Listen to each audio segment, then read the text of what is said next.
क्या खूब कहा है किसी ने कि इस जीवन में सबसे बड़ी कामयाबी है किसी और व्यक्ति को कामयाब बनाना या फिर उसकी खुशी में सहायक बनना।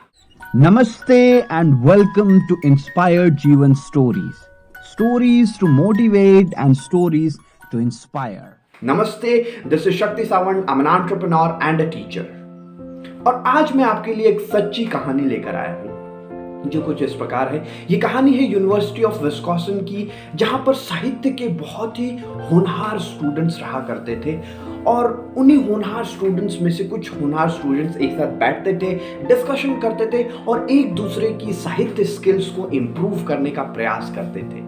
तो उसी में से किसी को आइडिया आता है क्यों ना हम एक क्लब का निर्माण करें जहां पर हम एक साथ बैठा करेंगे और एक दूसरे की काम को और ऊपर ले जाने का प्रयास करेंगे, एक दूसरे की मदद लेंगे। इस ग्रुप का निर्माण किया जाता है और इस ग्रुप का वो लोग नाम रखते हैं स्ट्रैंगलर्स। और इस ग्रुप में जैसा इसका नाम है उसी प्रकार की क्रियाएं होती हैं। सभी लोग एक दूसरे के काम पर प्रश्न उठाते हैं, एक दूसरे की आलोचना किया करते हैं। और कभी कभार तो आलोचना इस हद तक बढ़ जाती थी कि उनके पर्सनल अचीवमेंट पे भी सवाल होने लगता, उनकी काबिलियत पर सवाल उठाया जाने लगता था। इस ग्रुप की जो भी मीटिंग्स होती थी वो ऐसा लगता था आलोचनाओं का महायुद्ध हो रहा। कुछ और होनहार स्टूडेंट्स उसी कॉलेज के साहित्य से रिलेटेड और ये ग्रुप ज्वाइन करते हैं और उन्हें इस ग्रुप के रूल्स एंड रेगुलेशंस पसंद नहीं आते।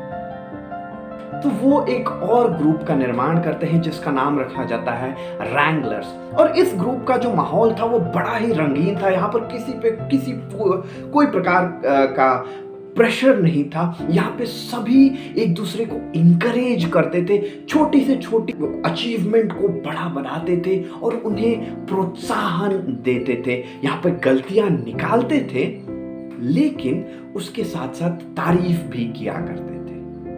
खैर, ये आलोचनाओं का महायुद्ध और रंगीन माहौल वाले दोनों ग्रुप्स चलते रहे। दोनों ये जो बैच था वो ग्रेजुएट हो गया और कुछ सालों के बाद इन्हीं के क्लासमेट के दिमाग में आया क्यों ना इन दोनों क्लब्स, इन दोनों ग्रुप्स का रिसर्च किया जाए। ये अपने जीवन पे कहाँ पे हैं, इन्होंने कितनी अचीवमेंट की है। और जो रिजल्ट आया रिसर्च का वो बहुत ही क्लियर था। जो स्ट्रैंगलर्स ग्रुप के मेंबर्स थे वो अपने जीवन से कुछ खुश नहीं थे। उनके जीवन में कॉन्फिडेंस की बहुत कमी थी और उनके उस ग्रुप में से बहुत कम लोग ऊंचाई तक पहुंच पाए थे, ना के बराबर। ठीक उल्टा रैंगलर्स ग्रुप के बहुत सारे मेंबर्स साहित्य दुनिया में बड़े बड़े नाम बन चुके थे। और जितने भी रैंगलर्स ग्रुप के मेंबर्स थे उनके अंदर कॉन्फिडेंस कूट कूट कर भरा था और वो जीवन में बड़े ही खुश थे, अपने काम को लेकर बड़े ही खुश थे। इन दोनों ग्रुप के पास टैलेंट और एजुकेशन सेम था, same university, same talent, same exam से सिलेक्शन हुआ होगा, लेकिन इनके रिजल्ट इन लाइफ इतने डिफरेंट क्यों? ऐसा इसलिए क्योंकि स्ट्रैंगलर्स एक दूसरे को नीचे खींचने का प्रयास करते थे लेकिन रैंगलर्स एक दूसरे को ऊपर उठाने का प्रयास करते थे। रैंगलर्स आलोचना करते थे, स्ट्रैंगलर्स आलोचना करते थे लेकिन रैंगलर्स प्रोत्साहन करते थे। स्ट्रैंगलर्स एक दूसरे की काबिलियत पर प्रश्न उठाते थे लेकिन रैंगलर्स एक दूसरे के काम पर प्रश्न उठाते थे, काबिलियत पर नहीं। तो इसीलिए माय फ्रेंड्स, अगर आप चाहते हो कि आप किसी की मदद करो इस जीवन में ऊपर उठने में, तो उनकी काबिलियत पर प्रश्न मत कीजिए, उनके काम पर प्रश्न कीजिए, उन्हें गलतियां बताइए लेकिन उनके जो प्लस पॉइंट्स है उनको पहले बार बार उन्हें बताइए ताकि वो कॉन्फिडेंट हो पाए, वो डिमोरलाइज नहीं हो पाए। आई होप इस छोटी सी कहानी से आपको बहुत सारी लर्निंग्स मिली होगी।